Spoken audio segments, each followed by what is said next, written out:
Hey there folks, welcome to Spectrum Pulse. We talk about music, movies, art and culture, and this is Billboard Breakdown.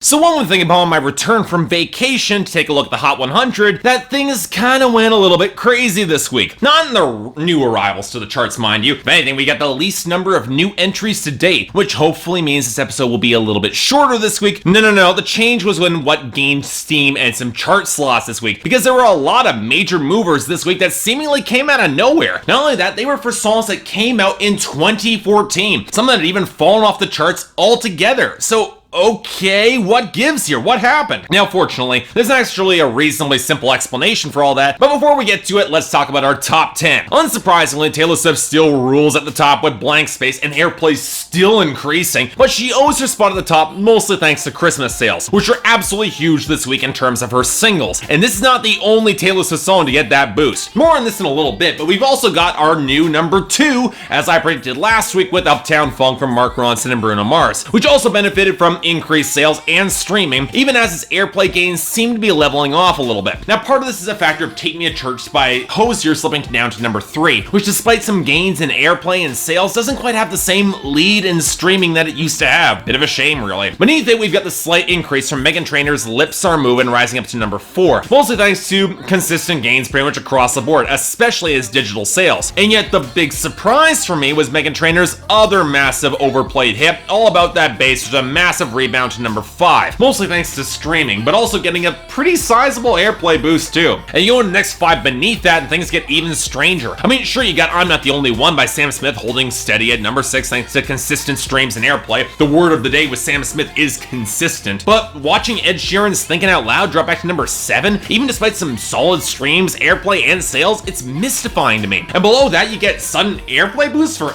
Animals by Maroon 5 to keep it at number 8, or the even larger gains by Shake It Off by Taylor Swift to hold it at number 9. It was enough that despite some stronger airplay and streaming, Love Me Harder by Ariana Grande and The Weeknd's frustratingly low sales were enough to get it kicked out of the top 10 altogether by Jealous by Nick Jonas, which I'm sorry, that's just wrong in every sense of the word. So okay, what the hell happened here? Well, while this Hot 100 is technically for January 10th, 2015, it represents a week a little bit earlier, and the massive sales boost do show some last-minute Christmas or after Christmas shopping. The place where many of these older hits and so many others made up their major gains was in the radio. And that's because many radio stations love playing year-end lists to give one last shot of airplay to the big hits of the year before they disappear altogether. And now it doesn't account for everything. We still have songs that drop to the recurring on the regular schedule. The generally mediocre About the Money by T.I. featuring Young Thug, Pitbull's stab at remaking Walk This Way with Fireball featuring John Ryan, and the generally enjoyable Girl in the Country song by Maddie and Tay. And you know what, the losers list isn't all that surprising either. Feeling Myself by Nicki Minaj and Beyonce mercifully dropped to number 59, and Nicki's collaboration with Skylar Grey, Better Lies, fell to number 80. But that's because they're songs that pretty much owed all their success to the Pink Prince release. And Pentatonix's Mary Did You Know dropping down to number 67, that's not exactly surprising either, now considering the Christmas season is over. Hell, All I Want for Christmas Is You by Mariah Carey fell off the charts altogether. Now the last two losers are a little bit more surprising, but it's explainable, as Close Your Eyes by Parmalee falls down to 85, and Till It's Gone by Kenny Chesney drops back to 81. But that's just because they're kind of forgettable late album singles from records that I forgot a week after I reviewed them. But it's the gains that need to be discussed here, and oh boy, we got a lot of them. And really, many of them can be explained pretty easily. Rude by Magic going to 35, Steal My Girl by One Direction going up to 51, Try by Kobe Calais for some reason going to 66, the Flawless remix from Beyonce and Nicki Minaj going to 75, In Your Arms by Nico and Vince suddenly getting a second wind and a pretty welcome one going up to number 79, even the absolutely execrable God Made Girls by Ray Lynn that I discussed in length shot up to its newest peak at number 61. But look, when you think about these songs, it'll most likely they'll be associated in your mind with 2014. I don't exactly see their gains really lasting or any of these songs sticking around that further into the new year. Others though, a little bit trickier. I get some long coming support for Kidding's Body Language with Tinashe and Usher, or the much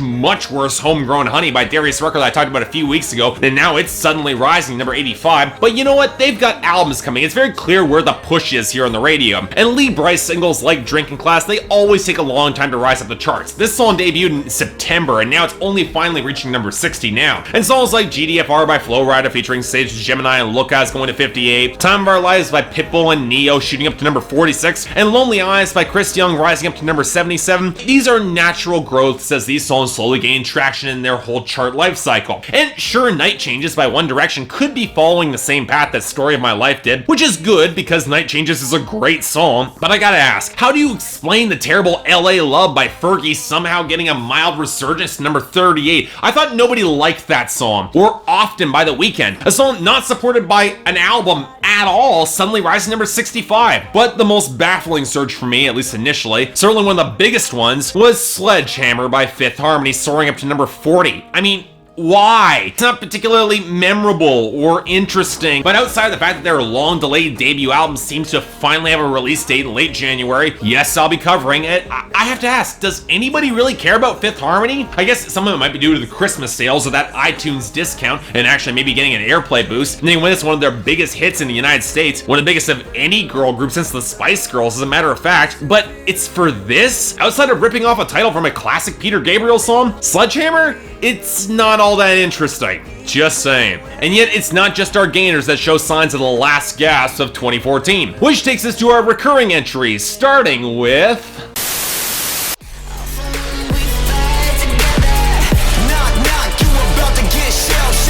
Okay, seriously, what is this doing here? I thought we in polite society decided just to forget that Michael Bay produced disaster reboot for the Teenage Mutant Ninja Turtles that had ever existed and thrown deep into the memory hole of terrible pop culture remakes like that RoboCop and Total Recall remakes that you all forgot about and should keep forgetting about because they're terrible. And the fact that we need 3 rappers and 2 producers to create this overcooked disaster of a track speaks volumes, especially when only Juicy J seems to have the slightest clue what he's really rapping about. Wiz Khalifa's verse is slightly better structured than normal, but it's really nothing all that special or memorable, and Ty Dolla $ign contributes barely anything worth remembering. And the production here doesn't help. The overlayered siren-like synths, the beat that always seems a little bit underweight to me, the vocal effects that try to lend the song some real grit and heft that it just doesn't have. It reminds me a lot of a louder, clunkier version of that other Wiz Khalifa soundtrack song with 2 Chainz, We Own It, from last year's Fast and the Furious 6. And yet, that song at least had a melodic hook that had some real punch behind it. It was at least listenable. I will say that Shell Shocked is probably the least offensive thing about the TMNT reboot, but honestly, that ain't saying much. There's a neon light at the end of the tunnel.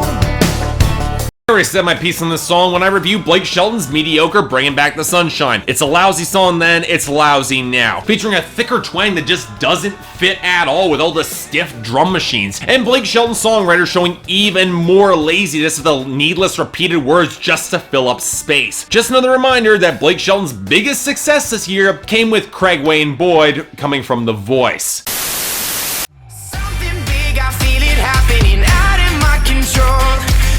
I need to explain this, and to start, we need to talk about Vine. Now, I've been of the opinion that the majority of Vine's contributions to pop music and pop culture have universally sucked, especially for mainstream hip-hop. And yet, Shawn Mendes somehow has parlayed his success on Vine to charting hits, most of which are actually kind of huge up here because this kid is also Canadian, and he's from just outside of Toronto, pretty less than an hour's drive away. So now he's in the top 20 in Canada. And keep in mind, this kid is 16. He's 8 years younger than me. So surely the only reason that something big, why it's huge, it's just preteen girls who are already sick of 5 Seconds of Summer, right? Well, it actually might be more than that, because this song is actually pretty damn good. Yeah, I can't believe it either. I was prepared to say that this song sucks, but for a simple pop song about capturing that moment of anticipation and pure adrenaline, it works pretty well with the punchy squonk of the horns, the well-layered acoustic guitars, and jangling percussion, a pretty damn solid and listenable bridge, and Shawn Mendes bringing a surprising amount of raw charisma to the table that Justin Bieber wishes he has. Yeah, he's biting pretty hard from Ed Sheeran's template with a smattering of Mumford & Sons in the backing chorus, but you know what? He's got a knack for a melody that's pretty sticky and likable if he really emphasizes it. Just another sign of one of the universal truths in pop music. Whatever's on the Hot 100 in the States,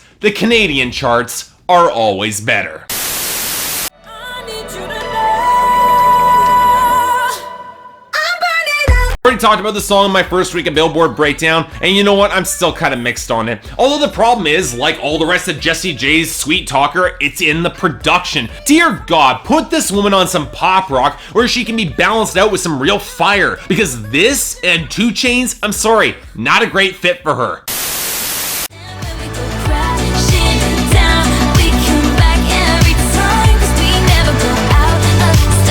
Also already talked about this song just 2 weeks ago, as a matter of fact. Still one of the better songs from Taylor Swift's 1989, and at this point it's just missing that video to blow it up even bigger. And putting aside the fact that it's likely going to be the next single, it's not really getting huge promotion. It's only really charting because her album was absolutely huge this year, and radio programmers are probably jumping on the bandwagon early, anticipating the single, or including her in that 2014 send-off because they can. Granted, if you want a bigger example of that,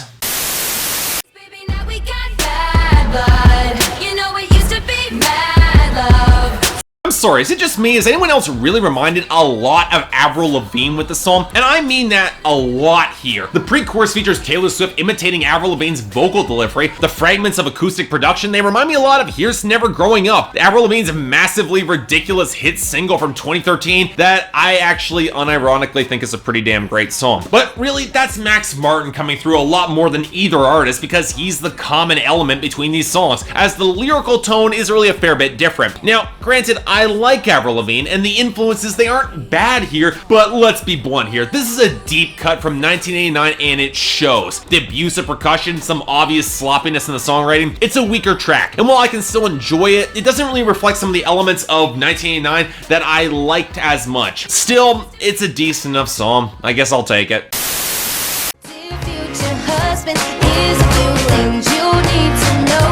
Now, I talked about this song in the December 13th week of Billboard Breakdown, and if anything, it's gotten even more grating. Thank God it's only barely catching on here. The charts already have too much Meghan Trainor on it, as they do. And that's it for our recurring entries. Now on to the new arrivals, starting with number 100, Title by Meghan Trainor. Okay, seriously here, is Meghan Trainor trying to release every single song on her debut EP as a single before she finally drops it? Well, okay, now we got the title track, and to her credit, there are some elements I actually kind of like about it. The steel drums, some of the horns and the doo-wop elements, and there's something of a decent groove here that I can kind of like. But it's also such a blatant retread of Dear Future Husband with a few more hip-hop touches and an outright awful bridge. Makes me wonder how much real variety Meghan Trainor can really bring to the table. It's not exactly a bad song, but it is a redundant song. I'd skip it. Number 98, Can't Stop Dancing by Becky G.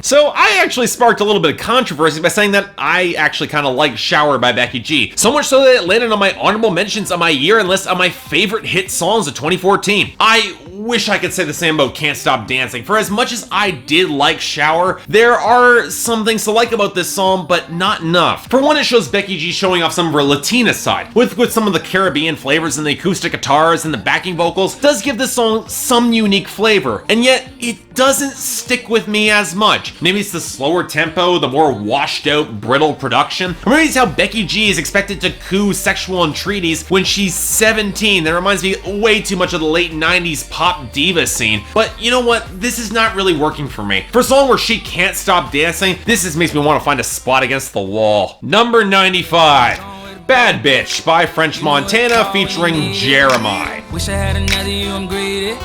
Sometimes let a nigga get greedy. Oh wow, pairing a third-rate Chris Brown wannabe with one of the worst rappers to have gotten popular in recent memory, and you know what, it turns out exactly as bad as you would expect. The sad thing, you know what, is I actually kind of dig the beat and the instrumentation of the song. Sure, it's dark and the bass line's completely leaden and without energy, but those synth arpeggios in the second iteration of the chorus and the outro, they're pretty cool, I like them. And the guitar and the snap percussion, those aren't bad either. But it's just a shame that neither artist in the song has anything worthwhile to say, or the auto-tune smeared over both their voices, it just makes them sound even more anonymous and forgettable. Really, this instrumentation deserved better rappers behind it, or at least a bad rapper that could say something memorable like with OT Genasis on Coco, because this, forget it, it sucks. Number 93, Stuck on a Feeling by Prince Royce featuring Snoop Dogg. admit not exactly being incredibly familiar with Prince Royce, even though he's been around for a while. Mostly thanks to my lack of familiarity with a lot of Latin and Spanish flavored music outside of, well, Shakira and Enrique Iglesias. I do recognize a few of his songs though, particularly Darte Beso, which was its highest charting hit in 2013 on the Hot 100, and actually had some pretty damn sweet instrumentation that I really liked. Granted, Prince Royce's crooning tenor wasn't all that interesting for me, but I understand its appeal. His new hit with Snoop Dogg, Stuck on a Feeling, however, takes a very similar path that Enrique Iglesias did with his darker nightclub pickup tracks, and I can't say I dig it all that much, really. Sure, like a tight guitar lick and the wobbling beat were fine, but that incredibly high, thin synth on the chorus got grating really quickly. And Snoop Dogg's verse is something that he could have dropped in his sleep. There's nothing special about it whatsoever. Overall, I can't exactly say that it's a bad song. For what it's trying to do, I can certainly think of worse tracks, especially from Enrique, but the hook is a little bit bare bones here and does lack some real personality. At least for me. And finally, number 49, Earned It, 50 Shades of Grey by The Weeknd. I've always been a little bit surprised that it's taken this long for The Weeknd to really break in the mainstream. But if anything, with R&B's resurgence and his dark, explicit brand of it playing well to the reverb, saturated eeriness that's popular in the indie scene right now, it's an ideal time for him to become popular. For me, I've never really loved him. For as much of some of his debauchery that he engages in can be kind of interesting, I've always found him to be a bit of an underwhelming presence as a singer and songwriter, and was rarely able to wring enough pleasure out of his hedonism to find it seductive, or the insight to really subvert any of that hedonism. It's why he worked so well on the sexual frustration of Love Me Harder with Ariana Grande, which is one of my favorite songs of 2014. Period. So to hear that it's showing up on the 50 Shades of Grey soundtrack, I'm sorry, that just made way too much sense to me. I mean, sure, you take some badly rewritten Twilight fanfiction, turn it into a Secretary ripoff, and show a painfully shallow understanding of BDSM that's borderline offensive. And yet, despite how much of a perfect fit you'd think The Weeknd would be for something like this, I'm sorry, I'm really underwhelmed by Earned It. The songwriting is stunningly thin, blowing the opportunity for some potent, explicit lyricism. The vocal production is sloppier than it really should be, especially with the auto-tune, the layering on his falsetto. And as for the instrumentation, well, okay, it's trying to play it all very classy and reserved and romantic with the strings and the piano, and as such, it just feels completely neutered to me. Compared to what The Weeknd could have done with this track, this feels shallow and thin and way too approachable and mainstream, and not nearly as sexual or believable as it could have been. Talk about a letdown. But then again, considering The Weeknd is writing the soundtrack for a high-budget, badly written BDSM porno that was made from people who have no idea what BDSM really is, this song makes perfect sense. I mean, Jesus, when Rihanna made S&M, she did it better than this. Putting all that aside, this week was kind of lousy in terms of some of those hits. For the worst, okay, it's a toss-up between Bad Bitch by French Montana and Jeremih, and Shell Shock by Juicy J, Ty Dolla $ign, and Wiz Khalifa. For best, okay, not much of a choice, but you know what? I'm either gonna give it to Style by Taylor Swift or Something Big by Shawn Mendes, both of which are better than they have any right to be, but are actually pretty good songs. You get these weeks sometimes. Let's hope for better next week, but until then, I'm Mark, you're watching Billboard Breakdown on Spectrum Pulse, and I'll see you next time.